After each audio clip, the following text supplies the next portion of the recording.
Hi, it's Karl Brauer, and I'm here to drive the 2025 Polestar 3 single motor.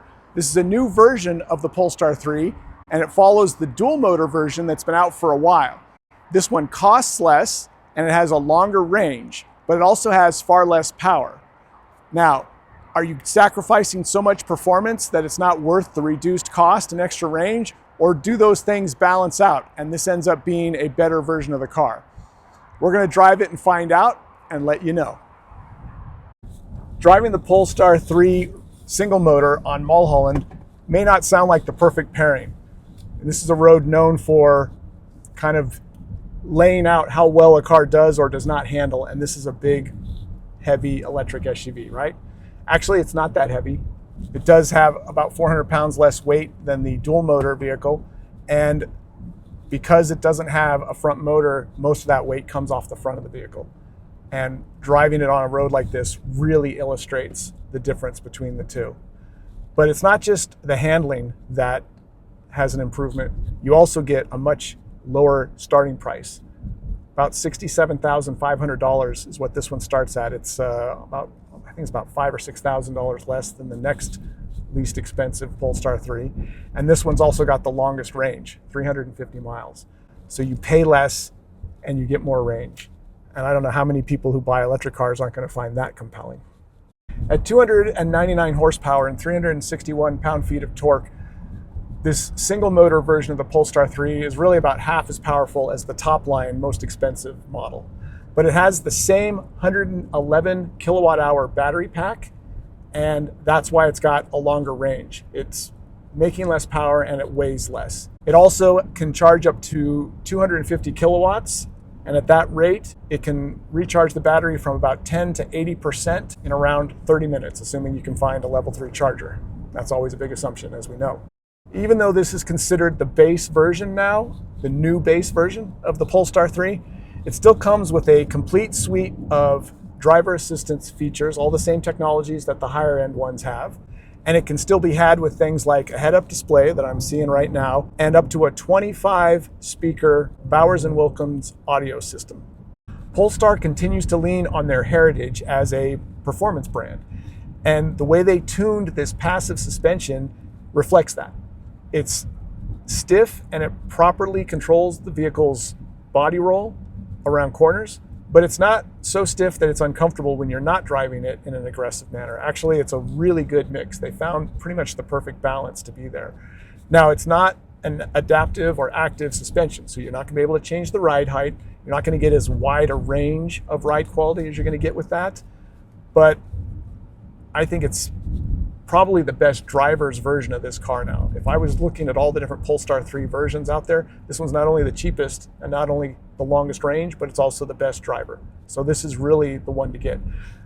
One thing I would throw in there though is that this uses the same Android-based, Google-based operating system that they've all been using. And it's effective and it works well, but the interface with this central touchscreen can be quite annoying. I have yet to ride in any one of these Polestars and not be frustrated with trying to get the touchscreen to work and having to punch controls multiple times on the touchscreen. And of course, you have to do almost everything through the touchscreen, including adjust your steering position. So you have to use the touchscreen, and the touchscreen honestly is one of the worst ones out there. I'm just going to say it because I've used a lot of touchscreens, and this is the only one where I consistently have to keep punching it. And I don't know what's going on there. I don't know if it's the design or the technology, but Polestar should probably work on that and work on making the touchscreen less finicky about how hard and purposefully you have to punch it. Driving this Polestar 3 with the rear motor only is really a bizarre experience because you assume it's going to have less power and acceleration, and it does, but it also has less weight, particularly on the front of the car. And what that does is it actually increases steering feel and feedback more than you'd even expect it to.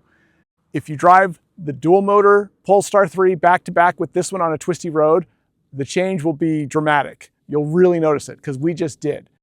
While that advanced suspension, that active suspension, it has a wider range of ride quality and it can even change the ride height. This kind of static passive suspension It costs less, it weighs less, and it's got less going on in a good way. It's much more straightforward, and you're driving it around corners, and there's essentially a narrower suspension tuning, and the car is not trying to figure out what it should do every moment, depending on whether you're going around a corner or going straight and how fast you're going. That active suspension is always working, and it sets up this filter, and you feel it when you drive. More importantly, you drive this passive suspension rear motor, single motor Polestar 3, and you don't have that filter. It's gone. It feels honestly much more like a performance car. Don't let the lower horsepower in this version fool you. This is the one you want if you want a performance car and an engaging driving experience. Yeah, it's not going to be as fast 0 to 60 as that dual motor one, especially the high performance one with twice the power, but it's going to have a longer range. It weighs about 400 pounds less, most of that coming off the front wheels, according to the Polestar people. And most importantly, it drives far better, far more engaging. I have to admit to being very surprised. I was not expecting to be as impressed by this vehicle as I am. I figured, it was going to be a less expensive and longer range version of the Polestar 3, which never seems like a bad idea, obviously, but I did not expect it to be the best driving version of the Polestar 3 too. It really is. You're really getting a more pure experience behind the wheel because this passive, less sophisticated suspension also means less weight, less busyness, and less filtration between what's going on the road and what's going on with you behind the wheel.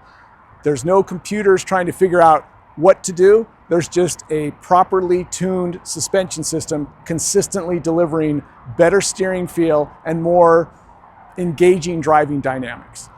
If you're thinking about a Polestar 3, you should be grateful that this single motor version is out. Pay less, longer range, better driving experience.